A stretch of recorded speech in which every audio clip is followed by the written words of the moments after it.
welcome back to another episode of Answers Only. I'm Fahad, and obviously that's Amit. And today we got Keegan White on the podcast. How are you, Keegan? I'm doing well, guys. Just hanging in. Hanging in, man. With this COVID-19 thing, man, it's pretty rough so far, isn't it? Yeah, I don't like being stuck inside. I like just to go everywhere, so it just kind of sucks. Literally, if I get bored, all I literally do is go out and take like a ride in my car and come back. That's like my thing. Yes. Like with the windows down, that's what I do if I need to calm down or something. Yes. Mm-hmm. All right, man. So I know you're going to RIT like me. I have never seen you walking around RIT. I think that's the toughest. Like I've seen Luke been avoiding you a bunch of times. Wait, I didn't know you were at RIT. No way, I go to RIT, dude. I didn't know you were at RIT. Oh my god, dude! I knew you were going to RIT, but I never saw you. That's mad funny. I didn't know. What's your major there? I'm in management information system. I'm in the business department over there. That's awesome. One of my friends is in that major, actually. Oh, that's awesome. What are you majoring in, man? I'm in the physician assistant program. Okay. So, yeah, all sort of medical stuff, and it's a lot of fun. So you're going to med school after this? No, so I did this so I didn't have to go to med school, basically. Yeah. So the PA program is direct entry, so I'll go and I applied, obviously, when we get out of high school. And then it's a 5-year program. So the first 2 are like undergrad years. And then the 3rd, 4th, and 5th year are all technically like graduate. So I'm like a master's student right now. What the? Damn, look at you. Yeah, I know, right? It's just the way the program works. So you basically get your bachelor's and master's like at the same time when you graduate. Mm-hmm. So, yeah, less schooling, still make good money, get to see some patients. So You just finished your 3rd year, right? Yeah, just finished up 3rd year. So that's like the hardest year for the program. So I'm happy to get through it. That's your first year of like the master's program, essentially? Yeah, exactly. Yeah. How was that, like transitioning from undergraduate to master's your 3rd year? That was tough. So it's just the workload is a lot more. So like undergrad, you can kind of get by and just pay attention in class and maybe study a little bit for tests. But with the master's classes, it's definitely not that way at all. Right. It's pretty tough. Definitely got to study a lot. But yeah, that's what I'm thinking. Like, this is my 3rd year. I'm obviously going into the senior year of college, but I'm pretty certain I want to go into my master's program right after, because I know as soon as I graduate and leave and go into the workforce, it's gonna be tough coming back, dude. Like just going out, earning some money, and then you're like, maybe it's not too bad to stay in the workforce now. Yeah. Well, that's what I mean, because like we have the 4+1 program. So yeah, that's what I was looking at. Yeah, it's an awesome program. It is, yeah. So like I've been trying to get to Amit to come to RIT, and he keeps saying no. I don't understand why not. Why, bro? I don't like the people there, man. You guys are sketchy. I know. That's what I'm saying. Like UB's doing any better? You got Slim Shady in here. No, RIT is cool, man, but it's not for me. The grass is greener on the other side, or whatever they say. So I'm glad you guys are happy, but I'm happy. I love RIT, man. Not even gonna lie. Yeah. I've seen Luke around a couple times, but I've never seen. Yeah, I have. We talked like, I want to say a year ago we talked, but then we talked like he was telling me he lived with you, and and I was like, that's awesome. And then we were supposed to like get together, but then obviously school took over and everything, and like it's tough. So yeah, that's mad funny. I didn't even know that, because I don't think he said anything to me either. He wasn't like, hey, I saw Fahad today.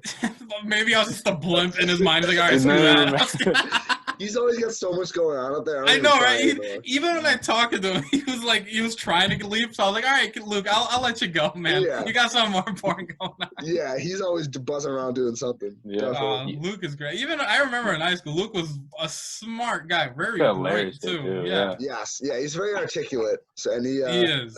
I'll talk to a doorknob. So that was nice. Freshman year, that was nice, because I just kind of met a lot of people, because Luke would start talking, and then I just go in and talk to him too. Yeah. Do you still live with Luke now, or are you guys separate now? Yeah, we're in an off-campus house now.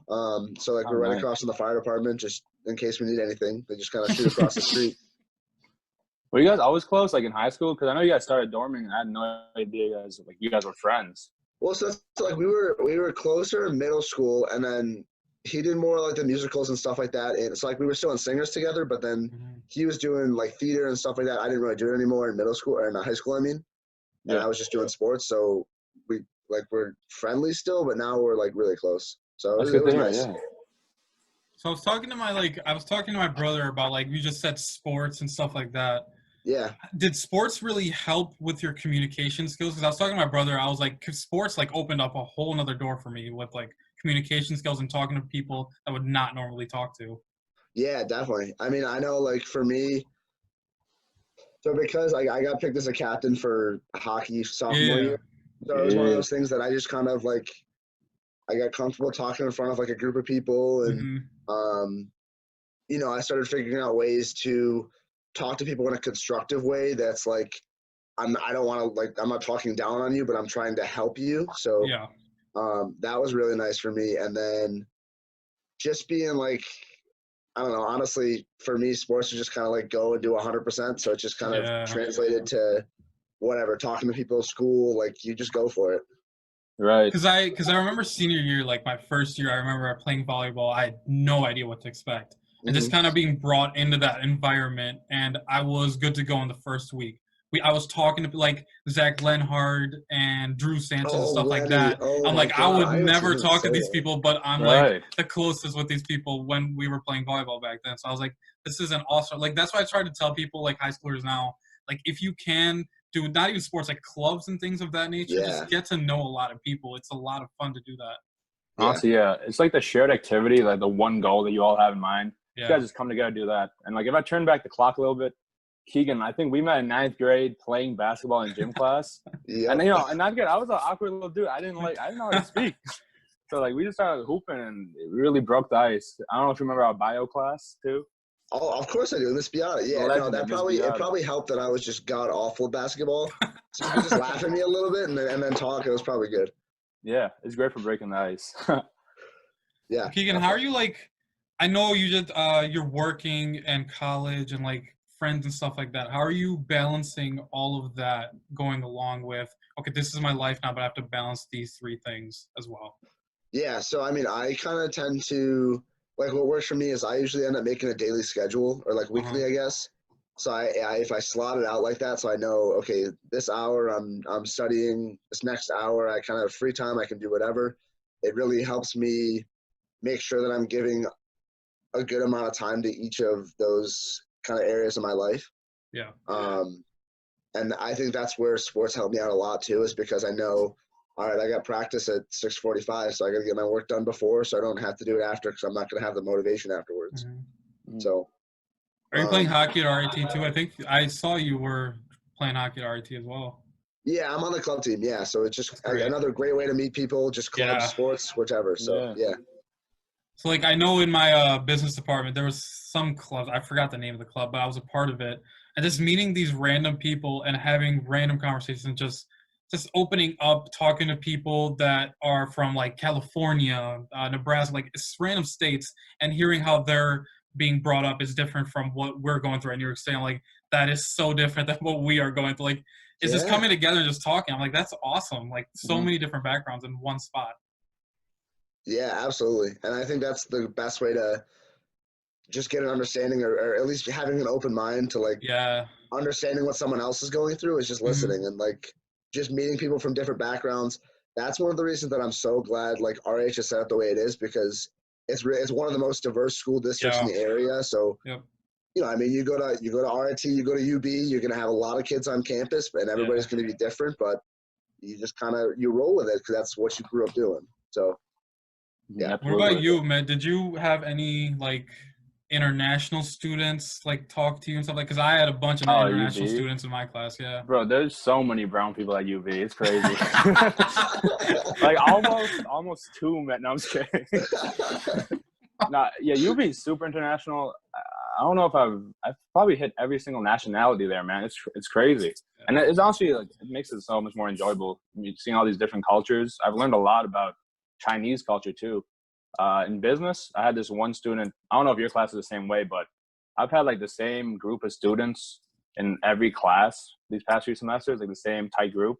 Mhm. And there's this one student in my first semester there who like didn't know any English, and this past semester he's almost fluent. I'm like, how do you're smarter than me in English now? It makes no sense. But it's he's a good. good dude, and it's nice just learning a lot about other people through that.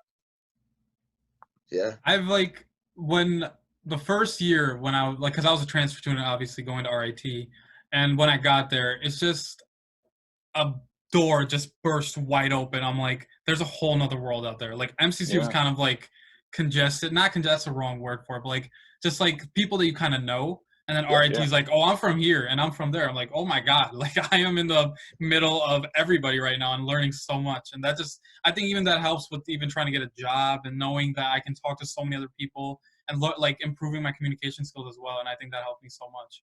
Yeah, definitely. I mean, it's all about who you know. It's improving that LinkedIn network and Right. Exactly. I know, man. I've been Yeah. worse than my LinkedIn. It's crazy. yeah. So what kind of lessons have you kind of learned so far from college, high school, even work? Like Keegan, like what kind of lessons have kind of helped you prepare you from this is what my life's going to be in the future and stuff like that? Yeah. I think a big one is definitely you have to like learning how to time manage was big for me because I'd have like classes freshman year. I'd have it like 8 and then 9 o'clock class, and then I wouldn't have anything till 2 or 3 in the afternoon. So I have this block of hours that I can sit there and watch Netflix or take a nap or do whatever, or I can go and do my work. So then I have more free time later. So it's kind of learning how to time manage, and it kind of plays into that like balancing those different areas of my life. So that was a big one, definitely like time management. I'd say definitely making sure that like if you're gonna do like if you're doing something, it's worth doing right the first time. Yeah. It's not. It's worth giving it the time, and again, whether it's academics or sports or anything like that, if you're gonna do it, put the work in for it. Because what kind of like resonated with me going through college, obviously right now, is kind of managing my energy. Like this needs 100% of my energy. Like schoolwork right now, this is 100%. And sometimes like hanging out with friends, like this is awesome. I love hanging out with my friends, but sometimes I need to kind of focus and divert my energy. Like if I'm not doing so well in this area, maybe I should try a little more here, kind of sacrifice my time there, but not really like, not like, okay, bye, I'm not talking to you ever again. Like I got other, like I need to focus on this. It's like kind of help me for my future. Like I need to get going and stuff of that nature. Yeah, definitely. And kind of like college has helped me, like you said, managing your time. That's a huge part of what our generation is going through. Because I like it's my opinion, but I don't think our generation is that good with managing our time. I've seen a couple of people. I'm like, you're not doing so hot right now. Like, what are you doing? He's talking Have about you me. guys? Is that a myth? Yeah. He's subtweeting me right now. Oh yeah, we're talking about it, man. So I wanted to ask you guys, like, do you follow along with my opinion there? Because I feel like this generation is kind of like not doing so hot on the whole time management part. I absolutely agree. I mean, I'll speak from personal experience, man. Like Keegan said, I have a 2-hour, 3-hour block. I could be studying or I'm in my bed watching TikToks, and usually it's a ladder for me until it's like it's really like I think the times where I wake up is when I see my grades. I'm like, oh man, these are my grades. I have 3 weeks left. Time to pick it up. And I think that's taught me now, like, hey, if I just worked hard from week 1, week 2, I wouldn't be stressed right now. So that definitely taught me like time management is very important. Yeah, I definitely agree too. I think, and again, I'll speak from personal experience. I know, like, if I'm studying for like an hour or whatever, first of all, I'm not actually studying for an hour. It's kind of like 45 minutes with like just distractions mixed in. Yeah. But then I say, okay, I'm going to take a half an hour break and I'm just scrolling on my phone or whatever. And then it's like an hour later and I've lost like that time. So it's just kind of, it's one of those things I think is really easy with how much information and just stimulus we have at our fingertips. It's so easy to go and do something else and just see something else. But we kind of, it's that discipline of like being able to tell yourself, okay, I need to stop, I need to focus. And yeah, like you said, I mean, honestly, it gets bad for me because I'll get like halfway through the semester and I'll say, okay, I'll calculate my grades right now. Yeah. And see what I do the rest of the semester. Exactly.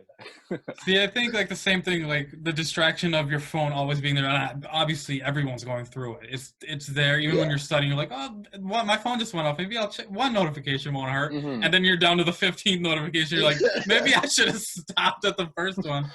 But like, I remember me studying, and I had to change my whole studying routine because I would sit and I'm like, oh, this is my like 1.5 hours. Let me just study in this 1.5 hours. Then I realized I'm not retaining any information in this 1.5 hours. Like I'm fooling myself doing that. So what I kind of like, my thing was I study for 10 minutes. I literally stop. I walk around, do whatever I want, come back and do that. I know what doesn't work for everybody, but it's worked for me so well. Like I study for 10-minute block, go do whatever I want, come back in like 10 more minutes and like do part two. Let's focus on the next one or something like that. I think that's helped me so much because I've been like testing out so many other theories of how I should study and retain information, and that one's worked so well for me so far. Yeah, no, mine's very similar. I do half an hour like power study, Mm-hmm. and half an hour just like I just lay in bed, just like decompress. Just hoping that like, it kind of absorbs into your brain. Kind of absorb it, yeah. Because otherwise, if I do like long term, like 2 hour studying, like my brain is just like focus on studying. You're studying. Make sure you retain this. I'm not actually, retaining anything. Right. Some people can, and I'm proud of those people. I'm like, how do you do that? Them. Like, yeah. how are you doing this? Dude, one of those people is Steve Clark. When I my God. He's a machine. When I had AP Chem with him, he would sit there on his phone playing Madden Mobile as Mrs. Kelsey is like lecturing right now, and I'm taking notes and so we go and take the test, and I was like, okay, I struggled to get like an 85, and he's pulling like 95 plus just from listening and like reading. I was like, how? Steve was a different machine in high school. Steve I remember he didn't count. study for anything. It's just ridiculous to me. Like he's just, I don't know. He's always like, amazed me with how much he can just do that. Yeah. He's not working for that grade, and I'm like busting my ass to get that grade. I'm like, I gotta figure out how to get this 95 that he's pulling so easily. Dude, I had AP go with him, and we always played Club Penguin, and I failed that class, and he like got a 5. I'm like, all right, let me not compare. He's an outlier. He's not even a human, man. I don't compare myself to him. He's a different breed. He is. Yep. Well, that's it. Like talking about your study habits too. That's so important. I think that was a big thing I got from like AP classes in high school, and then my first even 2.5 years of college was figuring out how I study. So like I know for me, I fall asleep really easily at night. So like I'm not gonna stay up till like 1 or 2 in the morning studying. Yeah.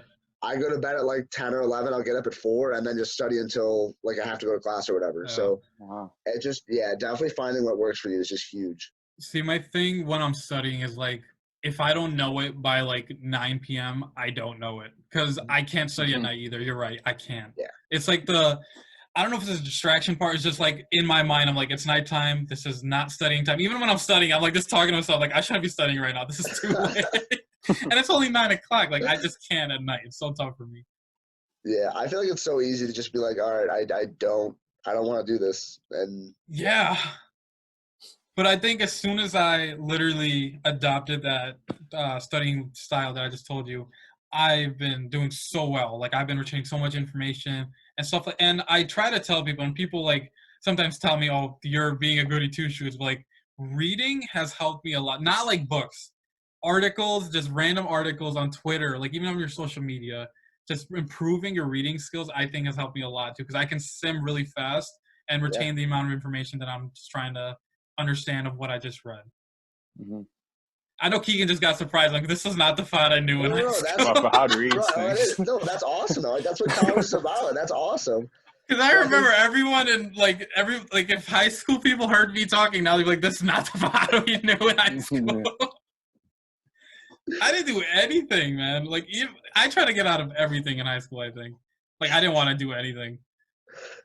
Yeah, well, that's good for you though. For like just improving that discipline for college is fantastic. Because I knew, like, as soon as I had like after the first year of college, like Amit can say, like, first year of college didn't go so well for us. Like, not like, oh, we're failing. Like, it wasn't what we wanted. Right. And then as soon as the second year hit, I don't know what happened. I was like, I just flipped the switch, and I'm like, I need to focus. Like, this is real. And like, I've been doing so well. Like after like the switch flipped, I was like, I'm good to go. Like, let's do this. Anything, I can do anything right now. Right. And after that, I learned so much of this is important. Like, don't take this so lightly right now. Yeah. I feel that. No, that makes me curious now because, like you said, people wouldn't guess that that's you now. Yeah. Keegan, have you had any moments like that? Like, so we haven't like seen each other in years. Yeah. Is there something about you that's like college has like made you do something that's like, whoa, you wouldn't have not guessed yourself that you'd be doing this or you'd be into this? What do you think you said? Like, you're going like the way like you plan. Like, this is all shaping up. Well, I mean, I mean, this is probably most kids coming to college. I didn't think I'd have to study the way I do. So like that was a big one, big wake up call for me. I mean, I think it's just knowing that I have Slim Shady in my life was a big revelation for me. So that really helped me out too. Always, man. Always. The real Slim Shady, please stand up. Yo, next topic.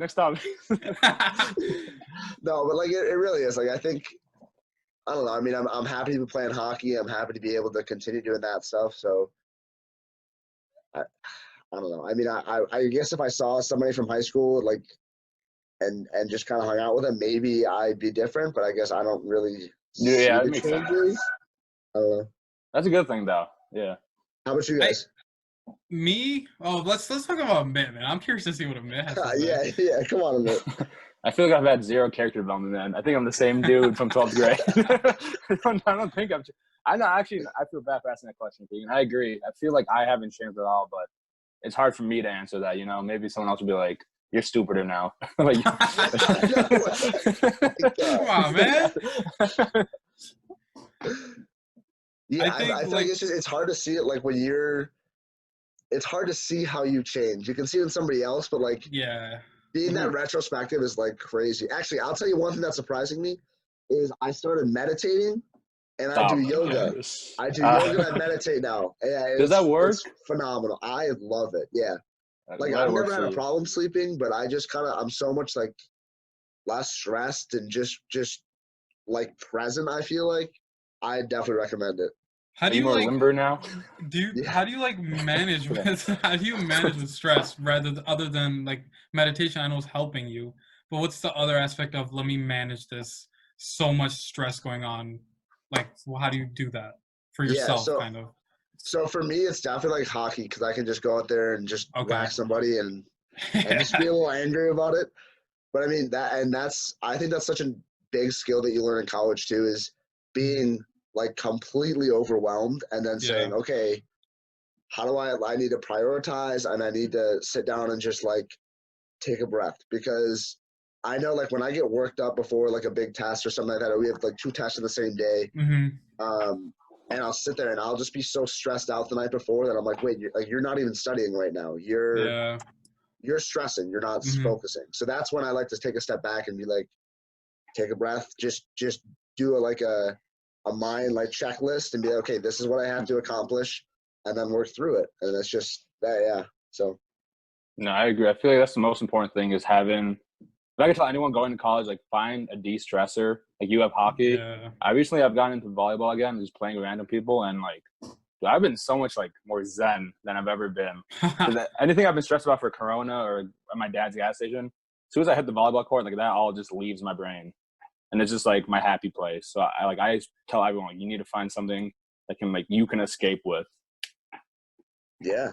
I think my thing is like I have a basketball hoop in my driveway. I'm like, put my headphones in, music's blasting, and I'm just free shooting, do whatever I want, and that just calms me down so much. Anything going on my life, I'm not thinking about that. Like I'm just listening to my favorite music and just hooping like by myself. That's the best thing I do for myself, and it helps me so much. Like when I'm like. There's like obviously you said like 2 tests in 1 day in college is normal. That's not out of the irregular. Right. And having that come up in your mind, you're like, I have a test at 9 a.m. and after I'm done with that, I have a test at like 10 a.m. I'm like, oh my, how am I gonna get through this? Yeah. And then just the day before, just kind of decompressing and like, it's all right.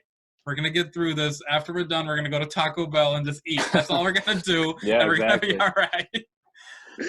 Yeah, and that's huge too, is being able to take the time and step back and say that. Because like I've had friends that are like studying for their MCATs and they'll study for 5 hours at a time and then they'll take a 10-minute break and they'll go back at it. And I'm like, dude, like that's not you have to give your brain time to just make connections and fire in different ways that's gonna allow you to remember that and focus and be able to pull it up really. So and I think it's I also realized that I'm a stress eater, which I didn't realize that before.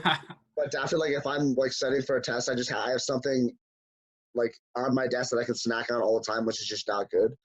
But it's just stuff you learn about yourself. It's pretty cool, actually. How do you deal with when I get a bad grade in class? I don't know. I'm different than how do you deal with that? Like if you get a bad grade on a test, how do you deal with that? Let me come back from this. Like, how do you deal with that? So, well, for me first, I always feel like I'm gonna cry. I feel like I'm gonna throw up right there, Yeah. and I was like, God, that sucks. That just Mhm. sucks. Um, but then the cool thing about PA school is, so you're required basically to get a 70 or above on all your assessments. Yeah. So like if I get below a 70, I have to redo it. So we redo it at the end of the year.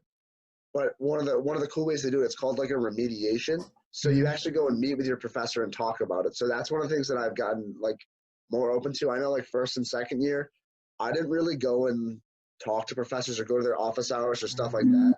But now I'm just kind of like, okay, I got a bad grade on this test, or I didn't perform this exam well. Like I want to know why. I want to know how I can fix it. Um, so like just going and talking to professors about what happened on the test, and then maybe how I can study differently, or what they think I should focus on. What's the key points? And um, so I guess I look at it as more of, and again, this is kind of cliche, but more of like room for growth. Yeah. As much as it sucks to get that bad grade, just being able to say, okay, something went wrong. Let's go back and look at it Yeah. and then fix it. So more of a problem solving aspect as to why did the equation fail? You know what I Mhm. mean? Yeah. I think for me, like, I can remember this past semester, and I'm pretty open about it. Like, my first college exam, I failed, and it was a midterm, and because it was my first programming class, and everyone like kind of knows about programming is tough. And my first one, just being thrown into the atmosphere, I was like, I have no idea what's going on. And then, you know what the worst part was? As like before the exam started, the professor came up and told the whole class, like, this is what's going to be on the exam before you take it. So you have 5-10 minutes to look at your stuff. And I got so happy because that's what I looked at. I'm like, oh, I've studied for this. And what he just said, I guessed it right. I've studied for this already. As soon as he put up the prompt on the overhead, and he's like, all right, go program this, whatever. I looked at it for like 10 minutes. I'm like, I can't figure this out one bit. And all program, I don't know about other programming, but our programming professor said open notes and open everything. But even open notes in programming, it doesn't help. Like you gotta know what you're programming. And I had zero clue. And I think I got like a 55 on my midterm. And as soon as I got it back, I was like, I'm about to fail this test, like fail this whole class. This is not going so hot. But then I kind of sat down, and after like 1 or 2 hours of like it being up on whatever he put, like on the online thing, he put up our grades. I kind of looked, I'm like, what's the worst that can happen? Like I'm already retaining some information he's giving. I understand I did bad on this exam. Like you just said, go back to what I did wrong, learn from it. Like my old self would just kind of run away from it. I did this wrong. I'm not looking at it. I'm running away from it. Like I don't want to do this anymore. But then exactly what you just said, I looked back on what I did wrong, and I literally like broke out some times off my schedule. I'm like, this time's gonna be devoted to what I just did wrong in this programming class, and let me get back to it. And granted, I ended with an A- in that class. Even getting a 55 in a Yeah. midterm, I'm like, how did I come back from that? Like, I actually put my life on the line for that class because I was so Yeah. focused out. I'm like, I'm not failing this class or doing bad in this class, whatever. And I think that's the biggest thing for me. Like the same thing you said, I'm on board with you. Learn from your mistakes. Don't run away from them. I think that's the biggest part you can do Yeah. in college. Yeah, that's fantastic. Good for you.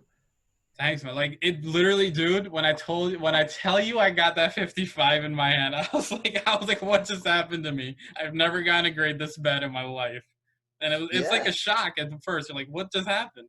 This is Mhm. not supposed to happen. This is not part of the plan, quote unquote. This is not supposed to happen. What just right. happened? And the thing, it's like it's so tough. Like it's so easy to like when you get a bad grade on a test to be like, okay, I'm just bad at this subject. Yeah. It's so easy to do that. Like I know, Right. like I got a bad grade on like a pharmacology test, so like just learning all the different drugs and stuff like that. And so I was like, okay, I'm just bad at it. I'm bad at it. But then when you, and I guess instead of phrasing it as I'm bad at it, say, okay, I need to pour more energy into this. Like you were saying, like what do you need to devote your energy to? So it's Yeah. being able to kind of realize, okay, that's where I need to improve more. That's where I need Mhm. my energy. So What about you, man? Did you go through any aspect of like getting a bag? You're like, oh no, like I gotta fix something or something. Yeah, no, I've definitely gotten a few bad grades at UV. Especially this past semester. Junior year is like the toughest, especially this past spring semester. I was just stacked with 400, 500 classes. Yeah. I remember my like third week, I had all my classes had a test, and I was like, okay, at least one of them I'm an ace. And I got like, I don't think I got an 80 in any of those tests. I got 40 in one of those tests, and literally it was just like the biggest gut punch I've ever experienced in my education career. Yeah. But honestly, all you could do is like, my thing is for life in general is you can't dwell on the past. What happened. Yeah. Just know what you did wrong and just correct your mistakes. And I've definitely hunkered down after that, just worked my ass off, and I passed. And I'm here now. So I think the biggest thing, that I learned is don't point fingers. Like as soon as I got the grade, I kind of like, oh, this professor sucks. He's not doing so hot teaching me. exactly. And I'm like, what did I do wrong? And I looked back, I'm like, maybe I should have studied. Like if I studied for an hour and a half, maybe I should have studied for 2 hours and a half. Maybe that could have helped or something to get going. Like that's one thing that I do for myself. Any aspect of life, not even like just school. Just don't point fingers at others. Like be accountable for your own actions. Like you did this wrong, better yourself or something like that. So that's what I've been kind of improving on. The best thing was going to office hours. The toughest part though is like just getting out of bed and driving, because some of these office hours are like 7 to 8 a.m. I'm like, are you serious? I'm gonna drive and then walk on campus. UB is a giant campus. Like to park and then walk, it's gonna be at least half an hour to get to where you want to be. So it's like you have to have like the mindset like I'm gonna wake up today and like just focus on my my homework, my tasks, etc. Even like parking in school, Keegan. Did you drive to school? Did you commute? No, so I was on campus first year and second year basically. So it was like second year was an on-campus apartment. So I just kind of left my car in the parking lot. And then this year we have like our own. It's not just for PAs, but like it's in front of the PA building. So it's mostly like my classmates that I'm parking with anyways now. Mm-hmm. So it hasn't been too bad for me. So that's been nice. Like everyone like that I talk to is like, I'm having trouble parking, and I have never had one problem parking at a campus. Like RIT, I don't know. I don't know about UV, but I've never had one problem parking at the RIT campus. I'm glad it's going well for you, man. UB is known for like atrocious parking. It's free. Like we don't have to pay for parking. And when maybe that's why. I heard that. I heard that. Like when I moved to Buffalo, I was like, oh, we don't have to pay. That's awesome. And my friends were like, okay, like just good luck. So I had class. My first day of class at UB ever was a 10 a.m. class, and I pulled up at I think like 9:10, like just to be safe. Pulled up at 9:10, and I was half an hour late still. I was literally driving around for an hour. A little hour, and I just couldn't find anything. I just parked off campus at like some random store, and I was like, can I park here? And then I walked like half an hour. Oh my god. That's awful. It's insane. Yeah, the parking at UB is complete garbage. At least it's free, but I'd rather pay, $50 if I can get to class on time. Yeah, that's what I just paid for the general parking. Like I didn't want any reserve spot or anything. I just paid for the regular general parking pass, and I've never had any trouble with that. Yeah, we don't do general. We either do the free pass, which everyone gets, or it's like $250 for reserve parking. I'm like, I'm all right. I'm not gonna lie. I am thinking about getting a reserve parking spot next semester. I'm like, maybe I should. Nice. It is. Yeah. Is it? I don't have it, but like just those spots, and like you see the whole lot of the reserve spots are open, and you're like, it's right there. It's nice. I parked there once when I had a test. I was like, no, there's no campus security. I walk in, I take my test, 20 minutes, I walk out, $100 ticket. I'm like, Jesus Christ. Yeah. Well, like you just said, your first day of college, I think it was like my first week, like third or fourth day, and I had a 10 a.m. too, but I pulled up at like 9:45, and I thought, oh, I'm good, I'll find one. Like that's my only time I've had trouble finding a spot, and I get there, and I see like 50 cars just circling the lot, just trying to find a spot. I'm like, I don't like this, and maybe I should have bought a parking. I'm so uncomfortable right now. Like everyone's just looking at each other, like, "Oh, if this guy pulls out, I'm gonna take this." I'm like, "You can have it, man. Whatever." I was gonna park. I literally parked in the reserve spot. I didn't even have a reserve pass. I just went to class. I'm like, I'm not doing this right now. The worst part of parking is stalking a person. Like the parking lot's full, so you just see someone walking. You're slowly driving behind them. You wave, and they're like, "What? Who are you?" And start walking faster. I'm like, "I'm not following you. I'm following your spot. Like, I don't want you." Parking has just been a trope. Like, I generally, like, the first time I had trouble. After that, I just didn't. Living on campus, Keegan, how is that? Like, as opposed to living at home and going to college, how do you think that kind of helped you? So I loved it. That's how I met most of my friends. That's actually how I met my girlfriend. She was on the same floor as me. Okay. And again, have a roommate like Luke who will talk to anybody, kind of hold them hostage. it's awesome because I just kind of go around and meet people. Like, I'm a pretty social person to begin with, but it's always nice when he just kind of starts the conversation and says, oh, this is my roommate Keegan. Yeah. So like that was really nice for me, was living on campus freshman year, because I met a ton of people that way. I met a bunch through hockey, and then like I lived with one of my teammates sophomore year, and then 2 kids from my floor. So like you just make friendships, and then you just kind of just keep them the whole way through. It's really, really cool. So I enjoyed it. It was also really convenient, so I could be at the library till 2 or 3 and like not have to drive home afterwards. I just walked back to my dorm or to my apartment. It was just, so I loved it. What about you, Amit? Because I know you went to UB and you stayed not on like kind of an apartment right near campus. How was that for you? Man, I'll first talk about MCC first. A year ago, I'll say this. A year ago, I went to Puerto Rico, and we did dorming there for a situation for a few weeks. And I didn't know I missed out on dorming until then, because MCC, I went with Fahad, and like we had a group, Timo, Dylan, Mike. We didn't have to make new friends. Like we were cool. We didn't have to meet new people. But when I went to Puerto Rico and we were just dorming, like I had the moments I like missed out on, like sneaking booze into our room, playing music loudly in our dorm rooms. Like that was fun. I was like, damn, I really missed this. Now at UB, I had a random roommate, and it's not the same as dorming because it's one guy. We do our own thing, and we're cool, but it's like at the end of the day, you do you, I'll do me. Right. So I definitely missed out on just like having that, like the floor mates, like all of the group of guys being friends. And maybe that's my one regret of going to MCC, but it's not enough to outweigh the benefits of MCC. Absolutely. MCC helped us a lot, I think, kind of just preparing us for – not really. Okay, I'm lying. MCC MCC did kind of prepare us, but it was just kind of a weird like – I don't know how to explain it. Do you get what I'm trying to say? No, I got you. No, my thing is like, man, if MCC wasn't like pocket money tuition, I wouldn't be there. Like that's the greatest thing. And it's not like I'm not trying to diss MCC. Don't get me wrong. It's like the best community school. Yeah. But like, if I could go to a UB from the beginning, that'd be nice too.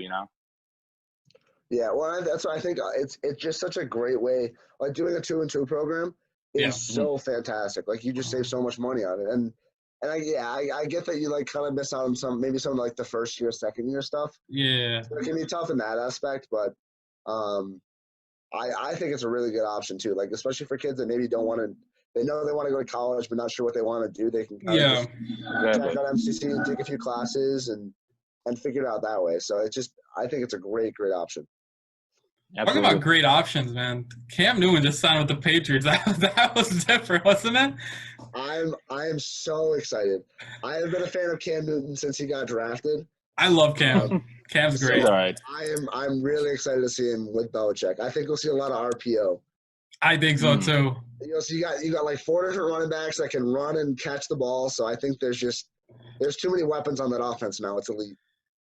Who are their wide receivers? I know you got Edelman still. Who else they got? So Edelman will be like the anchor probably. And then they have N'Keal Harry, who is unreal. He just didn't connect with Brady really. Yeah. So I'm hoping that he'll work with Cam a little bit and they'll kind of catch up a little more.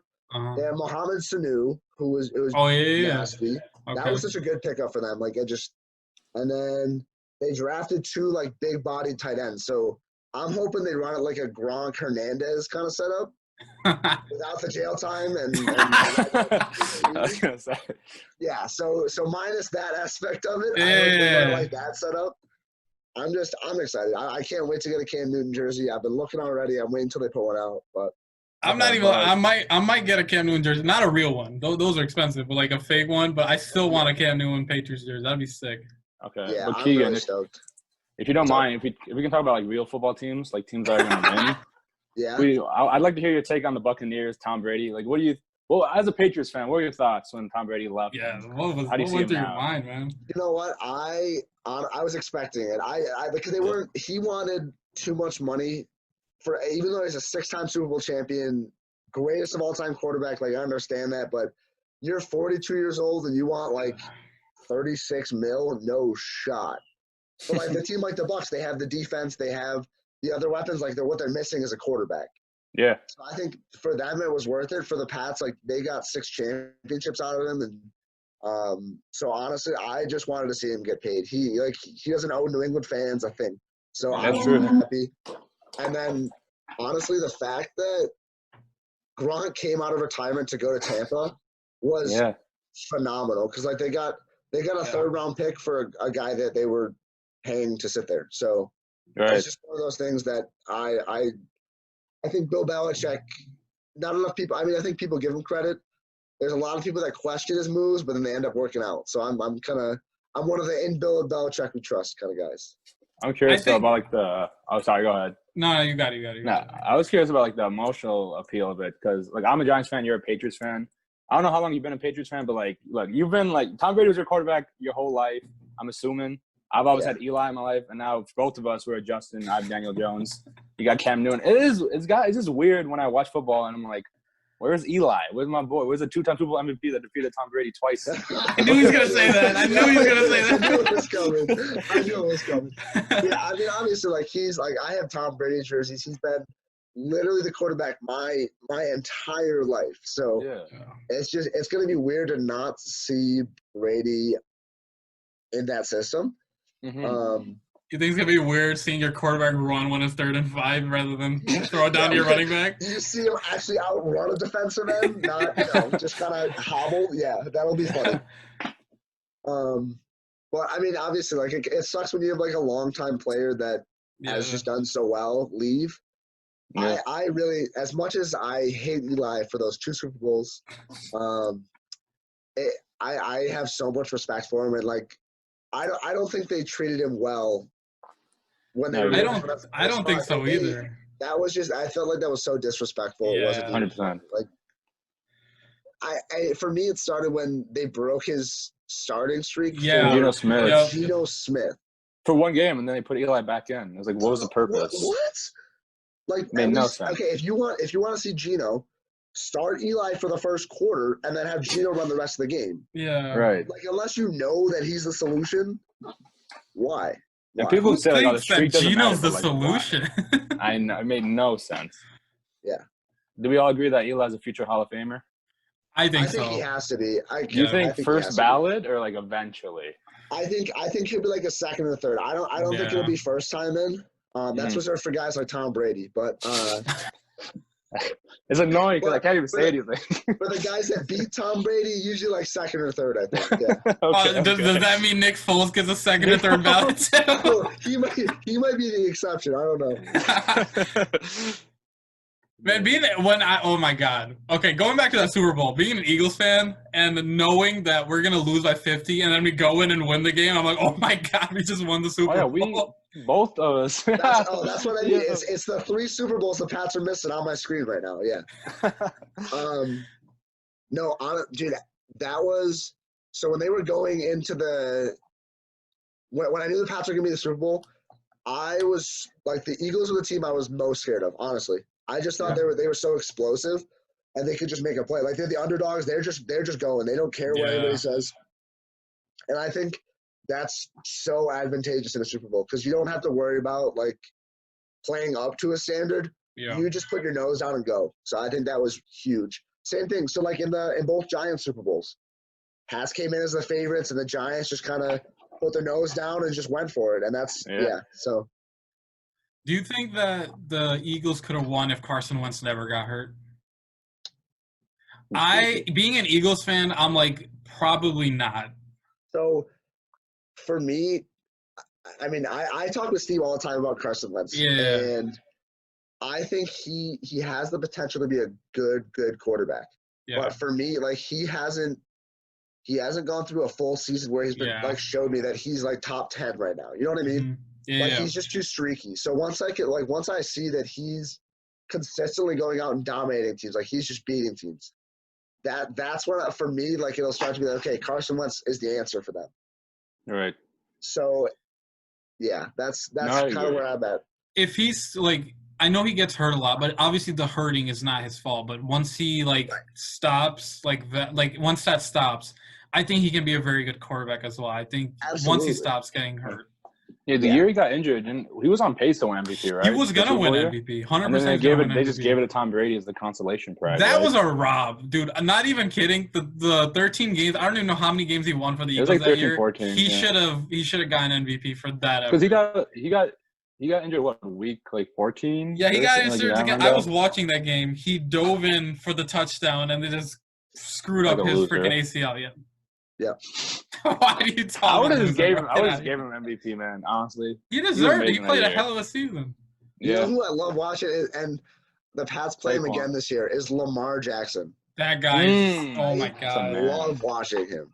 It's just and obviously Newton's not as elusive, but that's the kind of the energy I want to see in the Pats offense because you don't have that when Tom Brady's in the pocket. Yeah. It's just there's such a wear you down team when Brady's there because it's little 5-yard dump offs and then run. Whereas easy with passes, Newton, I feel like it's going to be more explosive. Yeah. What did you say?